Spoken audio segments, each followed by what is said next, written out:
बिस्मिल्लाहिर्रहमानिर्रहीम। अस्सलामु अलैकुम वरहमतुल्लाहि वबरकातुहू। उम्मीद करती हूँ आप जहाँ होंगे खैरियत से होंगे। ख़वातीनो हज़रात, जैसे आप सबको पता है कि रमज़ानुल मुबारक का मुक़द्दस महीना शुरू होने वाला है, तो इस सिलसिले में हमने एक छोटा सा सिलसिला शुरू करना है इस चैनल पे। अहादीस के हवाले से हम बात करेंगे और इसकी मुख्तसर तशरीह, जो कि जिसमें ऐसी अहादीस जिनमें रमज़ान से मुतल्लिक़ जो मसाइल हैं उनके बारे में बताया जाएगा। तो उसमें मुख्तसर सी तशरीह की जाएगी ताकि हम अहादीस से फ़ायदा उठा सकें और उस हदीस जो भी आपके सामने बयान की जाएगी उसका मफ़हूम समझ सकें मुख्तसर तशरीह के साथ। तो सबसे पहली जो हदीस है वो है रोज़ा की फ़जीलत के बारे में। हज़रत अबू हुरैरा रज़ियल्लाहु ताला अन्हु कहते हैं कि रसूलुल्लाह सल्लल्लाहु अलैहि वसल्लम ने फरमाया कि रोज़ा दोज़ख से बचने के लिए एक ढाल है, इसलिए रोज़ादार नाफुहश बातें करे और ना जहालत की बातें करे, और अगर कोई शख्स इससे लड़े या इसे गाली दे तो इसका जवाब ये होना चाहिए कि मैं रोज़े से हूँ। यानी जो रोज़ा है वो दोज़ख से बचने के लिए एक ढाल है, एक आड़ के तौर पे है। ये हमें दोज़ख की आग से बचाता है, लेकिन इसका फ़ायदा उस सूरत में होगा जब हम रोज़े की फ़जीलत को, उसकी अहमियत को भी समझेंगे और उसके मकसद को समझेंगे। असल चीज़ है उसके मकसद को समझना, क्योंकि अगर हम रोज़ा रख के गाली गलौज कर रहे हैं, झूठ बोल रहे हैं, लोगों का मजाक उड़ा रहे हैं, तंज़ कर रहे हैं या फहश बातें कर रहे हैं, तो फिर उस रोज़े का मकसद फ़ौत हो जाता है।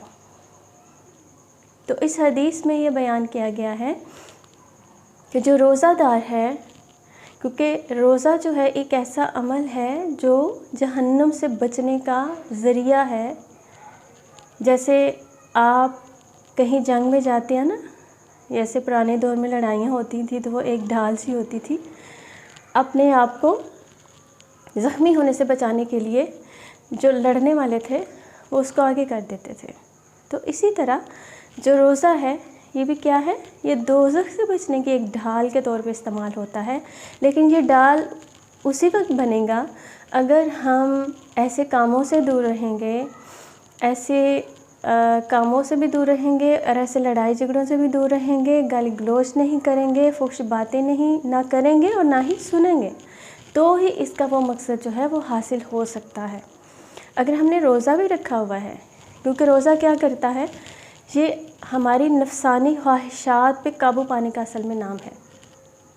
कि हमने कहा कि हमने सिर्फ ये नहीं है कि खाना पीना छोड़ दिया तो अल्लाह ताला हमसे राज़ी हो जाएंगे और रोज़े का जो मकसद है वो हमें मिल जाएगा, वो हमें हासिल हो जाएगा, ऐसा हरगिज़ नहीं है। रोज़े का असल मकसद अपनी नफसानी ख्वाहिशात को रोकना है, अपनी नफसानी ख्वाहिशात पे कंट्रोल करना है। अगर आपको गुस्सा बहुत आता है तो आपने गुस्से पे कंट्रोल करना है। अगर आपको बहुत ज़्यादा लड़ाई झगड़ा करने की आदत है तो आपने उसको कंट्रोल करना है। अगर आपको झूठ बोलने की आदत है तो आपने उसको कंट्रोल करना है। ठीक है, तो ये सारी जो नफसानी ख्वाहिशात हैं जो हमें रोज़े से उलट लेके जाती हैं, यानी अगर हमने रोज़ा भी रखा हुआ है, हम झूठ भी बोल रहे हैं, हर वो काम कर रहे हैं जिससे अल्लाह ताला ने मना किया है, तो फिर हमारे रोज़े रखने का कोई फ़ायदा नहीं है, क्योंकि अल्लाह को हमारे भूखे प्यासे रहने से तो कोई मतलब नहीं है। तो इसलिए रोज़े की फ़जीलत तभी हासिल होगी उस रोज़े की, क्योंकि रमज़ान में हर जो अमल है वो 70 गुना ज़्यादा उसका सवाब होता है। ठीक है, आम दिनों के निस्बत। तो ये सवाब हमें तभी हासिल कर सकते हैं अगर हम रोज़ा जो है वैसे ही रखें जैसे अल्लाह ने हमें हुक्म दिया है।